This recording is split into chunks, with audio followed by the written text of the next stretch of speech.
ടീച്ചേഴ്സിനും സ്റ്റുഡൻസിനും ഒരുപോലെ ഉപകാരപ്പെടുന്ന ഒരു സ്ലൈഡ് മേക്കിംഗ് ടൂൾ AI ടൂളിനെ കുറിച്ചാണ് ഇന്ന് നമ്മൾ ഡിസ്കസ് ചെയ്യാൻ പോകുന്നത്. സ്ലൈഡ്സ് ഗോ എന്നാണ് ഈ ഒരു AI ടൂളിൻ്റെ പേര്. ഈ ഒരു AI ടൂൾ യൂസ് ചെയ്യാൻ ഗൂഗിൾ പോയി സ്ലൈഡ്സ് ഗോ എന്ന് സെർച്ച് ചെയ്യുക.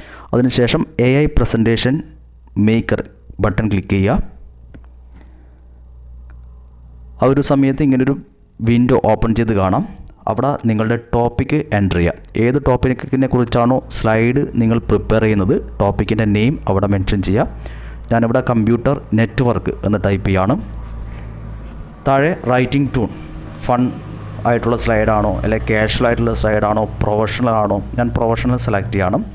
അതിനുശേഷം ലാംഗ്വേജ് സെലക്ട് ചെയ്തു English. Number of slide by default 8 slides ആണ് അവിടെ കാണുന്നത്. നമുക്ക് വേണമെങ്കിൽ കസ്റ്റമൈസ് ചെയ്ത് അതിൻ്റെ നമ്പേഴ്സൊക്കെ ഇൻക്രീസ് ചെയ്യാം. ദെൻ താഴെ സ്റ്റൈൽ സെലക്ട് ചെയ്യാം. അവിടെ ഞാൻ പ്രൊഫഷണൽ സ്റ്റൈലിലുള്ള സ്ലൈഡാണ് സെലക്ട് ചെയ്തത്. അതിനുശേഷം ഇങ്ങനൊരു പേജ് ഓപ്പൺ ചെയ്ത് കാണാം. നമ്മൾ കൊടുത്ത ടോപ്പിക്കുമായിട്ട് റിലേറ്റ് ചെയ്യുന്ന 8 സ്ലൈഡ്സ് AI ജനറേറ്റ് ചെയ്ത് വെച്ചിട്ട് ഇവിടെ ഡിസ്പ്ലേ ചെയ്ത് കാണാം. ഫസ്റ്റ് പേജ് കമ്പ്യൂട്ടർ നെറ്റ്വർക്കുമായിട്ട് റിലേറ്റ് ചെയ്യുന്ന first slide introduction, welcome to computer network. Next network protocol. 1 by 1 ആയിട്ട് 8 സ്ലൈഡ് കമ്പ്യൂട്ടർ AI ജനറേറ്റ് ചെയ്ത 8 സ്ലൈഡ് ഇവിടെ വിസിബിളായിട്ട് കാണാം. ഏതെങ്കിലും ഒരു സ്ലൈഡിൻ്റെ PPTയുടെ കണ്ടൻറ്റ് എഡിറ്റ് ചെയ്യണമെങ്കിൽ ആ ടെക്സ്റ്റ് ബോക്സ് ക്ലിക്ക് ചെയ്യാം. അവിടെ നിങ്ങൾക്ക് അഡീഷണലായിട്ട് കണ്ടൻറ്റ് ആഡ് ചെയ്യാം അല്ലെങ്കിൽ റിമൂവ് ചെയ്യാം. അതുപോലെ ഈ സ്ലൈഡിൻ്റെ പേജിൻ്റെ ഏറ്റവും ലെഫ്റ്റ് സൈഡായിട്ട് ഒരുപാട് ഓപ്ഷൻസ് അവിടെ നിങ്ങൾക്ക് വ്യൂ ചെയ്യാൻ സാധിക്കും.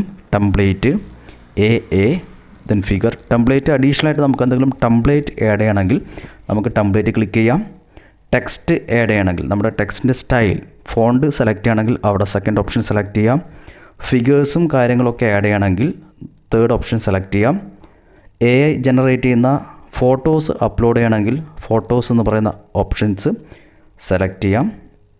അതുപോലെ വീഡിയോസ് സെലക്ട് ചെയ്യാം. ദെൻ ടെംപ്ലേറ്റ് ക്ലിക്ക് ചെയ്ത് കഴിഞ്ഞാൽ അവിടെ ഒരുപാട് ടെംപ്ലേറ്റ് AI ജനറേറ്റ് ചെയ്ത് വെച്ച ഒരുപാട് ടെംപ്ലേറ്റ് അവിടെ കാണാം. അവിടെ നമുക്ക് ടെംപ്ലേറ്റ് ചേഞ്ച് ചെയ്ത് കൊടുക്കാം. ടെക്സ്റ്റ് സ്റ്റൈൽ നമുക്ക് അവിടെ നിന്ന് സെലക്ട് ചെയ്യാം. അതിൽ ഫോട്ടോസ് AI ജനറേറ്റ് ചെയ്യുന്ന ഫോട്ടോസ് നമ്മുടെ സ്ലൈഡിൽ ആഡ് ചെയ്യണമെങ്കിൽ നമുക്ക് ഇവിടെ വെച്ച് സെർച്ച് ചെയ്യാം. ഇവിടെ ഏത് ഡാറ്റ കൊടുത്ത് സെർച്ച് ചെയ്ത് കഴിഞ്ഞാലും അതുമായിട്ട് റിലേറ്റ് ചെയ്യുന്ന ടെംപ്ലേറ്റ് AI നിങ്ങൾക്ക് ജനറേറ്റ് ചെയ്ത് തരുന്നതായിരിക്കും. ഞാനിവിടെ കാറ്റ് എന്ന് സെർച്ച് ചെയ്യുന്ന സമയത്ത് ഒരുപാട് ഫിഗേഴ്സ് കാറ്റ് ആയിട്ട് റിലേറ്റ് ചെയ്യുന്ന ഫിഗേഴ്സ് ജനറേറ്റ് ചെയ്തു. പ്രോസസ്സർ, ഒരുപാട് പ്രോസസ്സറിൻ്റെ ഫിഗേഴ്സ് പിക്ചേഴ്സ് AI ജനറേറ്റ് ചെയ്ത് കാണാം. അതുപോലെ തന്നെ നമുക്ക് വീഡിയോസും കാര്യങ്ങളും ഒക്കെ ഇവിടെ അപ്ലോഡ് ചെയ്യാം. താഴെ ടെക്സ്റ്റ് ടു ഇമേജ് കൺവേർഷൻ എന്നൊരു ഓപ്ഷൻ കാണാം. നിങ്ങൾ കൊടുക്കുന്ന ഏത് ടെക്സ്റ്റിനെയും ഒരു ഇമേജിലേക്ക് കൺവേർട്ട് ചെയ്ത് കൊടുക്കുന്ന ഓപ്ഷനാണ്, AI കൺവേർട്ട് ചെയ്യുന്ന ഓപ്ഷനാണ്. നമ്മളൊരു സെൻറ്റൻസ് ആയിട്ട് കൊടുത്തു കഴിഞ്ഞാൽ ആ ടെക്സ്റ്റിനെ ഇമേജ് ഫോമിലേക്ക് കൺവേർട്ട് ചെയ്യും. ട്രൈ ഇറ്റ് ക്ലിക്ക് ചെയ്യുക. ഞാൻ അവിടെ ജസ്റ്റ് മെൻഷൻ ചെയ്യാണ് computer in A dark room. അവിടെ ലെഫ്റ്റ് സൈഡിൽ ഫിഗേഴ്സ് കാണാം. Computers in A dark room, AI generate ചെയ്ത ഒരുപാട് പിക്ചേഴ്സ്. അങ്ങനെ നമ്മുടെ ഒരു സ്ലൈഡ് പ്രിപ്പറേഷന് വേണ്ടിയിട്ടുള്ള ഒരുപാട് ഓപ്ഷൻസ് AI ജനറേറ്റ് ചെയ്യുന്ന ഒരുപാട് ഓപ്ഷൻസ് നമുക്ക് നമ്മുടെ PPTയിൽ യൂസ് ചെയ്യാൻ സാധിക്കുന്നതാണ്. താഴെ AI പ്രസൻറ്റേഷൻ എന്ന് പറയുന്നൊരു ഓപ്ഷൻ കാണാം. ഈ ഒരു ഓപ്ഷൻ യൂസ് ചെയ്തുകൊണ്ട് നമ്മുടെ PPTയുടെ അകത്ത് നമുക്ക് ഏതെങ്കിലും അഡീഷണൽ ടോപ്പിക്ക് നമുക്ക് ആഡ് ചെയ്ത് വെക്കാവുന്നതാണ്. ഓൾറെഡി ക്രിയേറ്റ് ചെയ്ത ഏതെങ്കിലും PPTയുടെ അകത്തും ആഡ് ചെയ്യാം, അല്ലെങ്കിൽ പുതിയൊരു സ്ലൈഡ് ഓപ്പൺ ചെയ്ത് ആ സ്ലൈഡിൻ്റെ അകത്തും നമുക്ക് ടോപ്പിക്കുമായിട്ട് റിലേറ്റ് ചെയ്യുന്ന ടേംസ് ആഡ് ചെയ്യാം.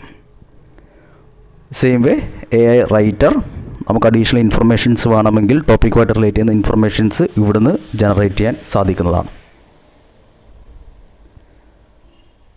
നമ്മുടെ എല്ലാ പ്രസൻറ്റേഷനും കഴിഞ്ഞതിന് ശേഷം PPTയും സ്ലൈഡും ക്രിയേറ്റ് ചെയ്തതിന് ശേഷം നമുക്ക് ഡൗൺലോഡ് ചെയ്യുന്നതിന് വേണ്ടിയിട്ട് അവിടെ ടോപ്പിൽ റൈറ്റ് സൈഡിൽ ഡൗൺലോഡ് എന്ന് പറയുന്നൊരു സിമ്പിൾ കാണാം, ഐക്കൺ കാണാം. അവിടെ വെച്ച് നമുക്ക് ഡൗൺലോഡ് ചെയ്ത് എടുക്കാൻ സാധിക്കുന്നതാണ്. അതുപോലെ AI ട്രാൻസ്ലേറ്റർ നമ്മൾ യൂസ് ചെയ്യുന്നത്, നമ്മളിപ്പോൾ ട്രാൻസ്ലേറ്റ് ചെയ്യുന്നത് ഇംഗ്ലീഷിലേക്കാണ്. നമുക്ക് അത് വേണമെങ്കിൽ ഇവിടുന്ന് ചേഞ്ച് ചെയ്യാം.